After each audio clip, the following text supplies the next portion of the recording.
Aduh, kok gini terus ya? Setiap bulan makin turun terus.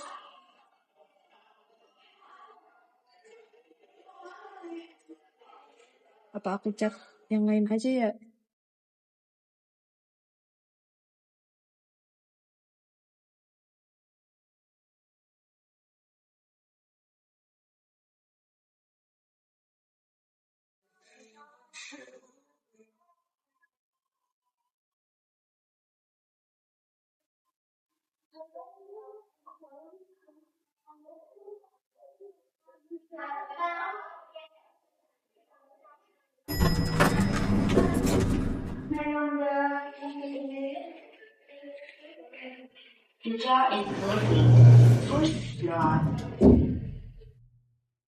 Yang tadi Anya itu kenapa ya ngechat di grup? Kurang tahu sih, tapi kayaknya dia lagi susah sih. Nanti coba ya kita tanya-tanya ya. Guys, aku mau konsultasi nih. Lihat deh. Nih, aku harus gimana ya? Tiap bulan tuh turun terus. Padahal aku udah coba cut biaya. Terus promosi sana sini, tapi tetap aja nggak nutup. Kalau kayak gini PHK bisa nggak sih harusnya? Kamu mau PHK-nya? Emang bisa PHK? Bukannya harus 2 tahun kerugian terus mau tutup gitu ya baru bisa PHK? Bisa kok, di PP yang 35 tahun 2021 itu dia ngomong kalau yang huruf B, perusahaan itu bisa efisiensi terus diikuti penutupan atau kerugian terus menerus baru efisiensi karena kerugian terus menerus. Tapi dari kamu gimana nya? Kalau PHK tuh prosedurnya gimana sih? Bisa sih nya. Itu tuh caranya yang pertama kamu tuh harus mastiin dulu kalau misal bisa nggak ngelakuin PHK. Jadi kamu analisis dulu kira-kira masih ada jalan keluar lain nggak. Terus kalau misalnya emang nggak bisa ya berarti kamu kan harus PHK. Nah itu kamu harus ngasih tahu ke pekerja yang mau kamu PHK atau enggak serikat pekerjanya. Kalau kamu nggak ngasih tahu nggak bisa. Terus kalau misal kamu ngasih PHK tuh minimal banget harus 14 hari surat pemberitahuannya. Jadi dia seenggaknya mempersiapkan lo buat nyari kerja baru. Nah itu tuh berlakunya untuk yang pegawai tetap. Kalau kamu punya pegawai yang internship atau yang training, itu sih minimal 7 hari kerja ya sebelum kamu ngelakuin pemutusan hubungan kerja. Terus dan yang paling penting, kamu juga harus ngasih tahu ke Disnaker kalau kamu tuh mau ngelakuin pemutusan hubungan kerja. Tapi kalau pekerjanya nolak PHK gimana ya?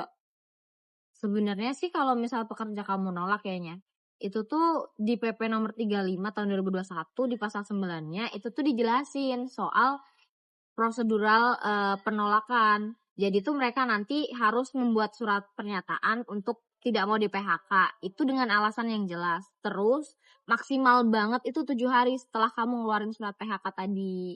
Dan ini tuh udah prosedur gitu loh. Jadi mereka nggak boleh kalau asal nolak gitu. Itu sihnya.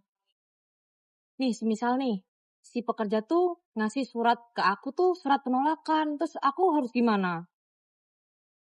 Nah, misalnya nih, kamu tadi kan dikasih surat penolakan sama pekerja kamu. Nah, kan itu pertama ada penolakan, kalau penyelesaiannya ya, pertama itu kan penolakan tertulis yang dibuat tadi. Terus yang kedua itu, misalnya masih kayak buntu, kamu bisa mediasi secara ketemu sama pihak pekerjanya. Itu tuh paling lama 30 hari setelah surat pemberitahuan PHK-nya. Nah, kalau misalkan emang masih buntu banget, itu ada penyelesaian tripartit. Jadi kamu pekerja sama dinas ketenagakerjaannya itu. Nah, bentuk tripartitnya itu bisa mediasi atau enggak konsiliasi. Nah, tadi kan udah dijelasin ya sama Dina soal mediasi sama konsiliasi. Kalau misal tadi karyawananmu masih nggak mau dan nolak, kamu tuh bisa ngajuin ke pengadilan hubungan industrial gugatan tersebut. Terus kemudian nanti kalau masih nggak puas lagi, ajuin kasasi ke Mahkamah Agung. Itu sihnya buat prosesnya. Nah, menurut Undang-Undang Ciptaker yang baru itu juga terkait PHK, kamu sebagai perusahaan itu tuh nggak perlu lagi minta persetujuan ke PHI atau ke kayak lembaga penyelesaian penyelisihan gitu loh.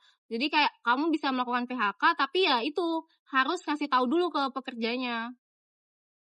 Oke deh, aku bakal evaluasi lagi, terus masih rapat-rapat sama direksi, sama mungkin menimbang lagi resiko kalau aku nge-PHK karyawan-karyawan. Oke deh guys, makasih ya sarannya.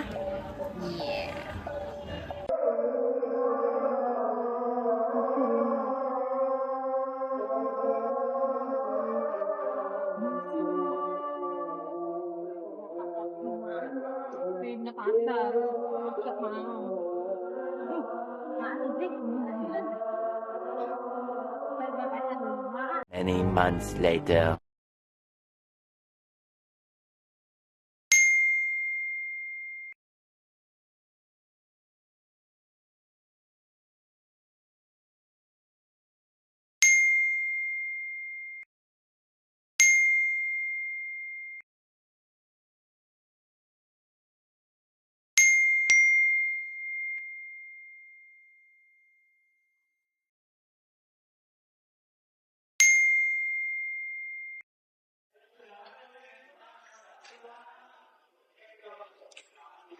Lu lihat deh.